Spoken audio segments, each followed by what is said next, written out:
ஆண்டவா, எல்லாரும் எப்பவும் மன நிம்மதியோட எந்த தொந்தரவும் இல்லாம சந்தோஷமா இருக்கணும்ப்பா.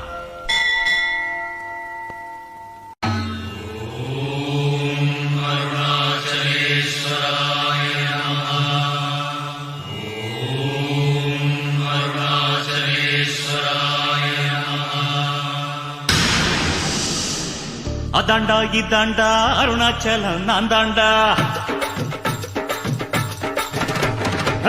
அதாண்டா இதாண்டா அருணாச்சலம் நான் தாண்டா. அன்னை தமிழ்நாட்டுல நான் அனைவருக்கும் சொந்தண்டா. அதாண்டா இதாண்டா அருணாச்சலம் நான் தாண்டா.